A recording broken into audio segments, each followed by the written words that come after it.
I have a clip to play for you of Donald Trump that is truly something to behold. He tries so desperately in the clip that you're about to watch to exude normal emotion experiencing human. Okay. I feel normal things and I'm expressing those things, and I'm going to try to do something called kindness. And it doesn't go well because Trump struggles with those sorts of emotions. It's really strange. So this comes from the Iowa caucus last night. Of course, Trump won in a pretty big landslide, as was expected. This is a Trump party, unfortunately. Well, he comes out, and I don't know why he is trying to act like he's someone that he's not, but apparently they got some polling back that a lot of the voters he'll need to win over in a general election against Joe Biden just hate how divisive he is and how wild he is. And so scribbled, this is my assumption, all over his speech is act normal, act like, again, as I said previously, an emotion experiencing human, and pretend like you respect DeSantis and Nikki Haley and say something sort of kind about them. And also pretend like you're about unity. Can you imagine?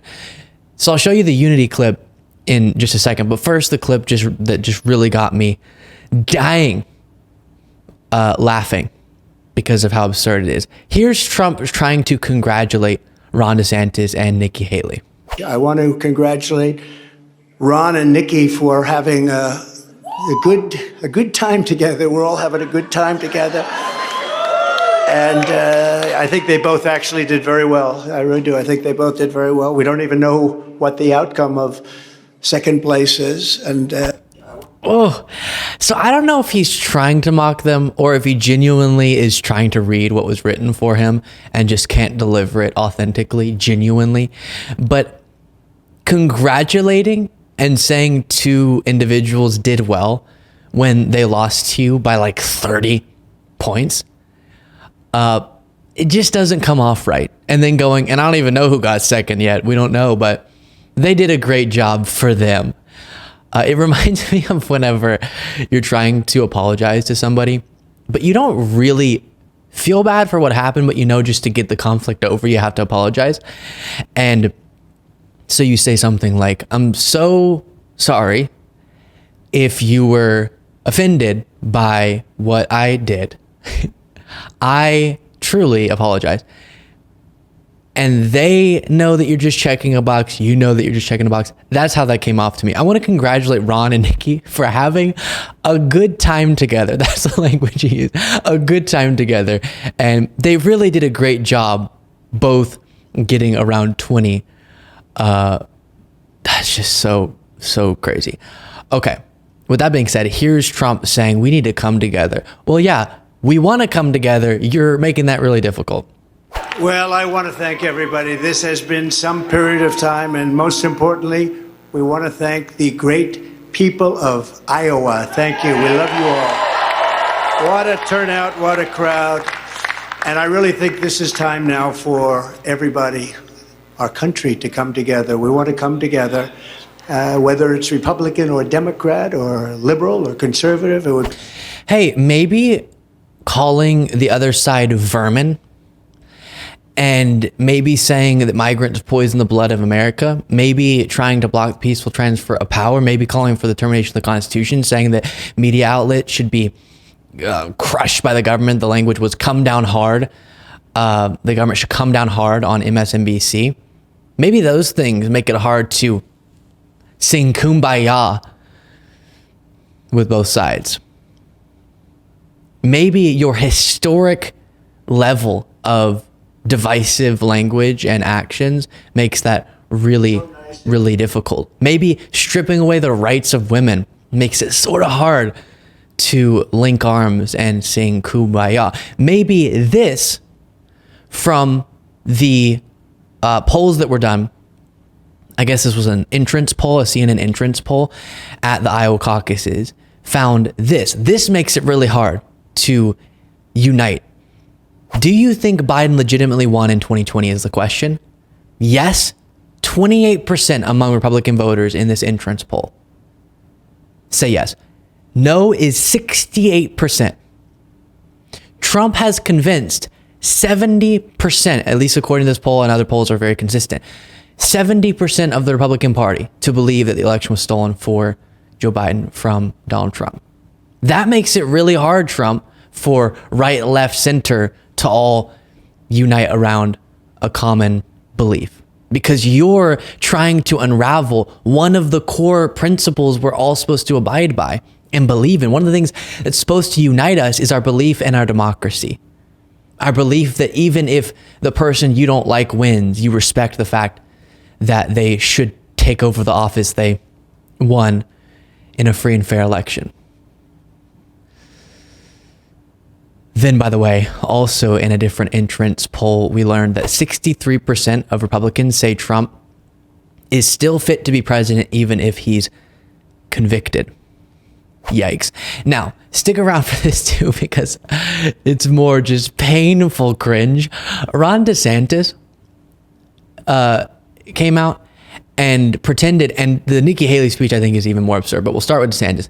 Came out and sort of declared victory for getting second place, but it's not second place 2 points behind, right? A 30 percentage point gap there, which is brutal. But he says we got our ticket punched out of Iowa. They threw everything but the kitchen sink at us.